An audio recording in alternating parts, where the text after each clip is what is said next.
ದೇಶದ ಪ್ರಧಾನಿಯವರು ತಂದಿರುವ ಕೃಷಿ ಕಾಯ್ದೆಗಳ ವಿರುದ್ಧ ಕೆಲವೊಂದು ರಾಜಕೀಯ ಪ್ರೇರಿತ ಮಧ್ಯವರ್ತಿಗಳು ಷಡ್ಯಂತ್ರವನ್ನ ನಡೆಸುತ್ತಿದ್ದಾರೆ ಎಂದು ಉಡುಪಿ ಜಿಲ್ಲಾ ಬಿಜೆಪಿ ಮಾಧ್ಯಮ ವಿಭಾಗದ ಸಂಚಾಲಕರಾದ ಗುರುಪ್ರಸಾದ್ ಶೆಟ್ಟಿಯವರು ಆರೋಪಿಸಿದ್ದಾರೆ.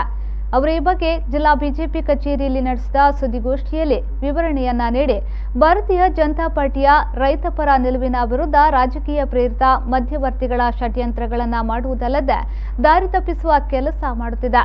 ನಮ್ಮ ದೇಶದ ಪ್ರಧಾನಿಗಳು ಕೃಷಿ ಕ್ಷೇತ್ರದ ಸುಧಾರಣೆಗಾಗಿ ದೂರದೃಷ್ಟಿಯ ಅನೇಕ ಯೋಜನೆಗಳನ್ನು ರೂಪಿಸಿದ್ದು ರೈತರ ಆದಾಯವನ್ನ 2020ರ ಒಳಗೆ ದ್ವಿಗುಣಗೊಳಿಸುವ ನಿಟ್ಟಿನಲ್ಲಿ ಕೃಷಿ ಸುಧಾರಣೆಗೆ ಸಂಬಂಧಪಟ್ಟಂತೆ 3 ಮಸೂದೆಗಳನ್ನು ರೈತರ ಉತ್ಪನ್ನ ವ್ಯಾಪಾರ ಮತ್ತು ವಾಣಿಜ್ಯ ಮಸೂದೆ, ರೈತರ ಬೆಳೆಗಳಿಗೆ ಬೆಲೆ ಭರವಸೆ ಮತ್ತು ಸೇವಾ ಒಪ್ಪಂದದ ಮಸೂದೆ, ಅಗತ್ಯ ಸರಕುಗಳ ಮಸೂದೆ ಇಂತಹ ಮಸೂದೆಗಳನ್ನು ಜಾರಿಗೆ ತಂದಿದೆ ಎಂದರು. ದೇಶದ ಸನ್ಮಾನ್ಯ ಪ್ರಧಾನಮಂತ್ರಿಗಳಾದ ನರೇಂದ್ರ ಮೋದಿಯವರ ನೇತೃತ್ವದ ಸರ್ಕಾರದಲ್ಲಿ ದೇಶಕ್ಕೆ ತಂದ ಒಂದು ಕೃಷಿ ಮಸೂದೆಯ ವಿರುದ್ಧ ಕೆಲವು ಹಿತಾಸಕ್ತಿಗಳು ಅದರ ವಿರುದ್ಧ ಷಡ್ಯಂತ್ರವನ್ನು ಮಾಡಿ ದೇಶದ ಜನತೆ ಮತ್ತು ಕೃಷಿಕರ ವಿರುದ್ಧ ದಾರಿ ತಪ್ಪಿಸುವಂಥ ಕೆಲಸವನ್ನು ಮಾಡ್ತಾ ಇದ್ದಾರೆ.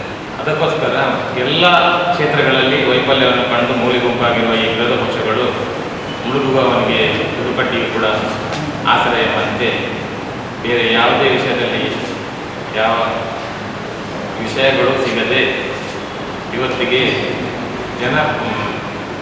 ಕೃಷಿಕರ ಪರವಾಗಿರುವ ಒಂದು ಒಳ್ಳೆಯ ಮಸೂದೆಯನ್ನು ಕೇಂದ್ರ ಸರ್ಕಾರ ತಂದಿದ್ದರಿಂದ ಅದರ ವಿರುದ್ಧವಾಗಿ ಈ ದಲ್ಲಾಳಿಗಳು ಮತ್ತು ಕಮಿಷನರ್ ಅವರನ್ನು ಒಟ್ಟಿಗೆ ಒಳಗೊಂಡಂತಹ ರಾಜಕೀಯ ಪ್ರೇರಿತ ಷಡ್ಯಂತ್ರವನ್ನು ಮಾಡಿ ದೇಶದ ಕೃಷಿಕರ ಜನತೆಯ ದಾರಿ ತಪ್ಪಿಸುವ ದೊಡ್ಡ ಉನ್ನತವನ್ನು ಮಾಡ್ತಾರೆ. ಈ ಕೃಷಿ ಮಸೂದೆಯ 3 ಮಸೂದೆಗಳನ್ನು ಅನುಷ್ಠಾನ ಮಾಡಿದ್ದಾರೆ. ರೈತರ ಉತ್ಪನ್ನ, ವ್ಯಾಪಾರ ಮತ್ತು ವಾಣಿಜ್ಯ. ಈ ಸಂದರ್ಭ ಸುದ್ದಿಗೋಷ್ಠಿಯಲ್ಲಿ ರೈತ ಸಂಘಟನೆಯ ಅಧ್ಯಕ್ಷರಾದ ಪ್ರವೀಣ್ ಕುಮಾರ್ ಕುರ್ಮೆ, ಶಿವಕುಮಾರ್ ಅಂಬಲಪಾಡಿ ಮೊದಲಾದವರು ಉಪಸ್ಥಿತರಿದ್ದರು.